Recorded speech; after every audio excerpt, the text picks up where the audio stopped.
Okay, so welcome to the deep dive. Yeah.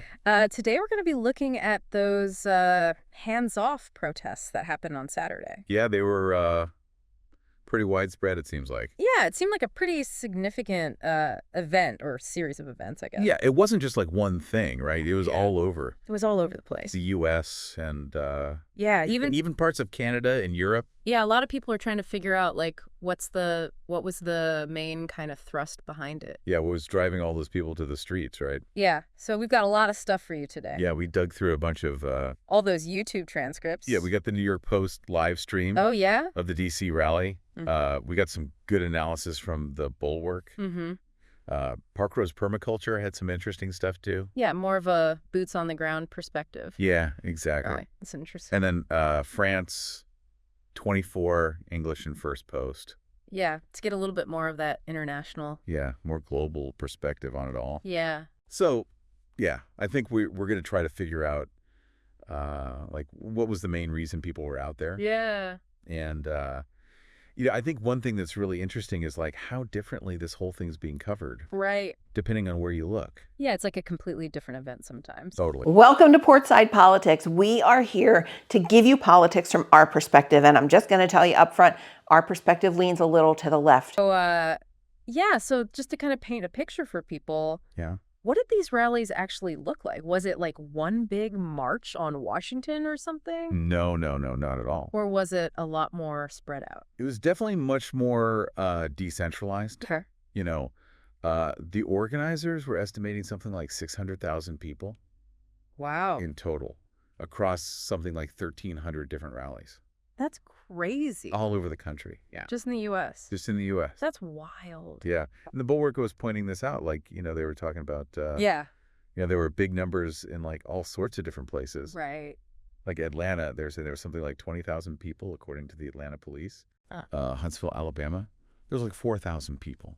Really? Yeah. Wow. And like even in Portland, Maine, Yeah. they had something like 5,000 people. That's huge. Yeah. And even a smaller town like Sylva, North Carolina had like 300 people.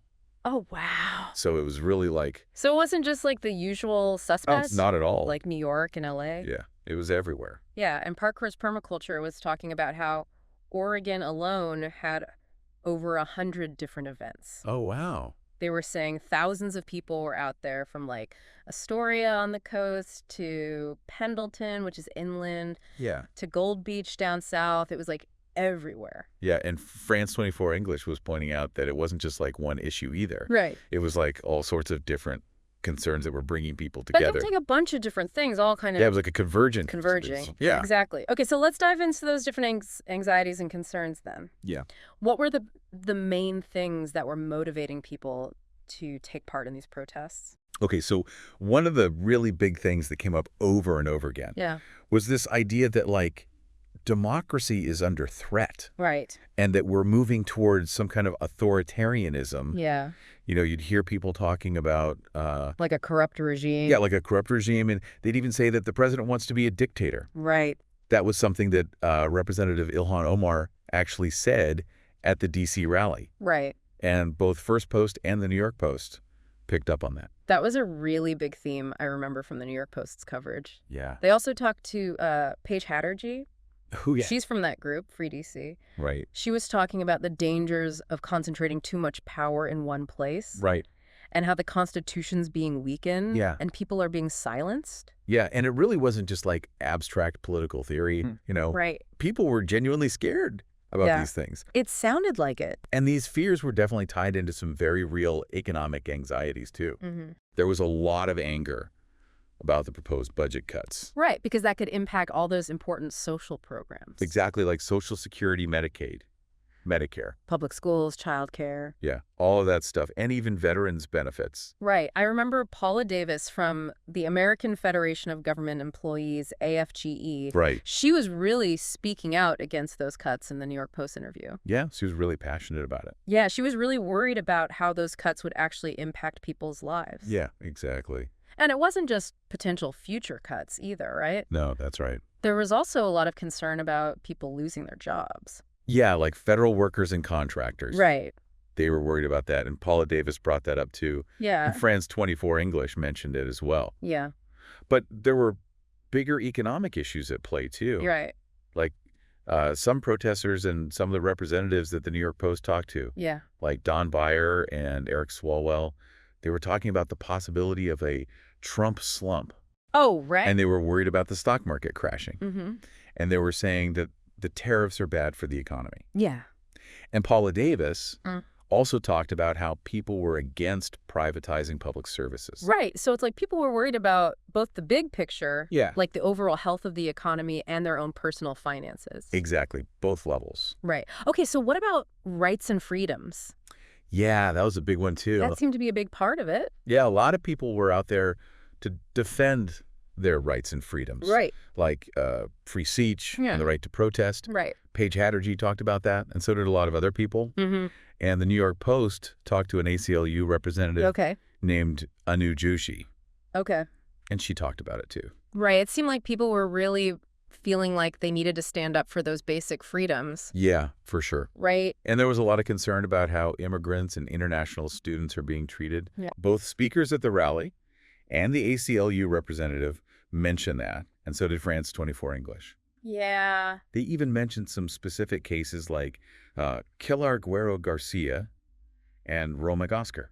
Oh, wow. Yeah, it was really powerful to hear their stories. Yeah, it's like it makes it real. Exactly. When you hear those individual stories. Yeah, totally. And it wasn't just those issues either. No, it was broader than that. Right. They were also defending civil rights, LGBTQ plus rights. Racial justice. Yeah, all of that stuff. And the New York Post reported on all of that. And they were opposed to cutting funding for science and research? Right. They were thinking about the bigger picture, too. Yeah, like the future of society. Exactly. Right. And we can't forget about D.C. statehood. Oh, yeah, that was a big one. Especially at the rally in D.C. Right. The local organizers in D.C. were really focused on that. Yeah, like Paige Hatterjee and Oy. Yeah, they were both talking about it in the New York Post. Yeah. They were saying that the administration's policies are directly impacting D.C.'s economy and their ability to govern themselves. Right. And they were fighting to get D.C. control over its own local budget.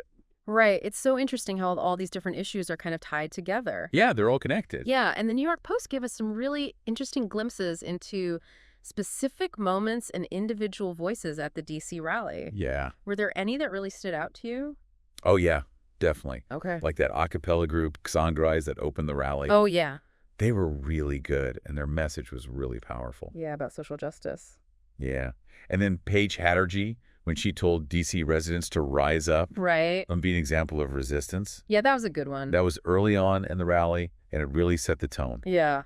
And then Reverend Hagler talked about the importance of speaking out and standing up against injustice. Yeah.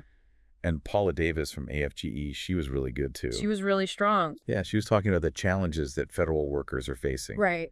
And how important it is to be united and organized. Yeah, and then there was Freedom Futures Connect. Oh, yeah, they were great. They brought some young energy to the rally. Yeah, they had those great chants. Yeah. And they were talking about getting young artists involved in the movement. Yeah, I loved that. Yeah, it was cool. And Shadow Representative Oy announced that Project 2026 plan. Oh, yeah. That was really interesting. Yeah, that was about countering the administration's agenda and fighting for D.C. statehood. Yeah. Felt like a real call to action. Yeah, it was like, here's what we're going to do. Exactly. And Denise Bright-Dunley did that land acknowledgement. Oh, yeah. It was really powerful. Yeah, and she called for solidarity. It was really nice. Yeah, and all those different religious leaders who spoke. Yeah, they were all talking about unity and standing up against injustice. Yeah, it was a really powerful message of moral conviction. It really was. And then there were those really personal stories from some of the protesters. Yeah. Like Deidre, who was worried about Social Security and minority history being erased. Right. And Randy Hiller, who was there because he was worried about due process. Yeah. And Kat Kenny, the state pathologist. Oh, yeah. She was protesting the firings of federal employees and those cuts to benefits. Right. It really brings it home. It does. When you hear those individual stories. It makes it real. Exactly. Yeah. And then some of the congressional representatives got up and spoke, too. Yeah. They used the rally as a platform. Yeah. Like Beyer, Omar Green, Swalwell, and Heat. Yeah. They were really denouncing the administration's policies. Right. And they were calling for resistance. Yeah. And some of them even mentioned impeachment. Right. It was really a powerful moment. And then there were the union leaders like Liz Scheller from the AFL-CIO Right. and Becky Pringle from the NEA. Yeah, they were standing with the workers. Yeah, and defending public services and collective bargaining rights. Yeah, and then there were representatives from Indivisible and all those other groups. Right, they were talking about how important it is to keep organizing.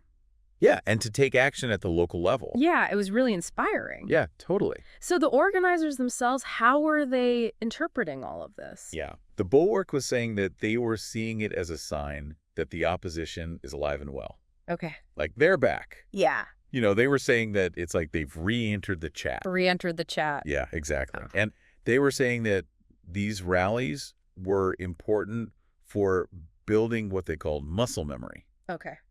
For resistance. Like they're getting ready for a marathon, not a sprint. Yeah, exactly. It's about preparing for a long-term effort. That muscle memory thing is a really good analogy. Yeah. It's like you have to keep practicing. Yeah, keep exercising those muscles. Exactly. So you're ready when you need them. Yeah. And the Bulwark was also saying that they were focusing on pocketbook issues because they wanted to create a broader coalition, Right. like a big tent movement, Right. to bring in all sorts of different people who are feeling the economic squeeze. Right. Like make it about something everyone can relate to. Yeah, exactly. Okay. In France, 24 English was talking about how some organizers chose to have smaller, more spread out protests Okay. instead of one huge march Why was that? because they wanted to reach more people Okay. in their own communities, Right. especially in rural areas and more conservative parts of the country, Right. Yeah. where a big city march wouldn't have as much of an impact. That's a really interesting strategy. Yeah, it's about going to where people are. Yeah. And meeting them where they're at. Exactly. And the New York Post was saying that a lot of people were seeing these protests as a continuation of the civil rights movement. Right. And a call to action. Yeah, it was really about fundamental rights. Yeah, it felt urgent. Yeah, for sure. Okay, so now we have to talk about the other side of this. Because park risk permaculture had some pretty strong opinions about how the media was covering these protests. Yeah, they were really concerned about that. Yeah, what were they saying? They were saying that the mainstream media was massively underreporting the number of people who were at the protests. Okay. Like, they were saying it was a deliberate attempt to downplay what was happening. So like a conspiracy almost. Yeah, kind of. Wow. And they pointed to some specific examples. Okay. Like, they said that one local news outlet initially reported that there were only dozens of people at an event. Okay. But later it turned out that there were actually hundreds of people there. Wow. And they said that PBS was reporting tens of thousands nationwide, Okay. while the organizers were claiming hundreds of thousands or even millions. So a huge difference. Yeah, a massive difference. Yeah. So they were speculating about why this might be happening. Okay, like what? Well, they said that maybe the legacy media is hesitant to cover something that's critical of the administration. Right. Because of their own interests. Like maybe they don't want to upset the apple cart. Yeah, something like that. Right. Or maybe they're intentionally trying to make the resistance seem smaller than it is. So like they're trying to control the narrative. Yeah, exactly. Wow. And they were really appreciative of independent media and citizen journalists. Okay. They felt like those folks were giving a more accurate picture of what was happening. Right, because they were actually there. Yeah, they were on the ground. Right. So it's like, whose account do you trust? Exactly. It's hard to know what to believe sometimes. Yeah, it really is. And this whole thing about the size of the protests, it shows how hard it is to get an accurate picture of something like this. Right. Especially when it's so spread out. Yeah, it's not like one central event. Yeah, and everyone's got their own perspective. Right.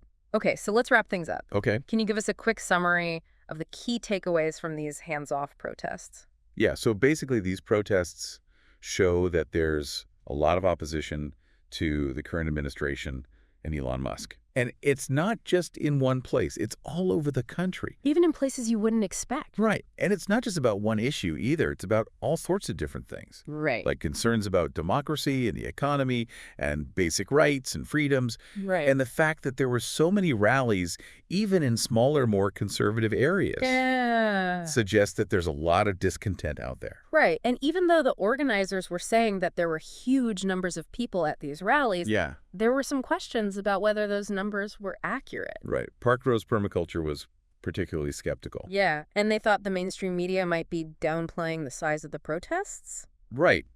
So it's hard to say for sure how big they really were. Right, but it's clear that something is happening. Oh, yeah, definitely. Okay, so now you should have a better understanding of what these protests were all about. Yeah. The different issues that motivated people to participate, Mm-hmm. and the different perspectives on how big and significant they were. So here's a final thought for you. Okay. Given everything we've talked about today, Yeah. all those different motivations, and all those different narratives about the size and the impact of these protests, Right. what do you think is the most important thing to take away from this moment? Hmm. And what do you think is the best way for people to get involved in the issues that matter to them? Yeah, it's a good question. It's something to think about. Definitely. It's a complicated time, It is. but it's an important time. Yeah, for sure. Well, thanks for joining us for this deep dive. Yeah, thanks for having me. It was a good one. It was. Okay, we'll see you next time. See you later.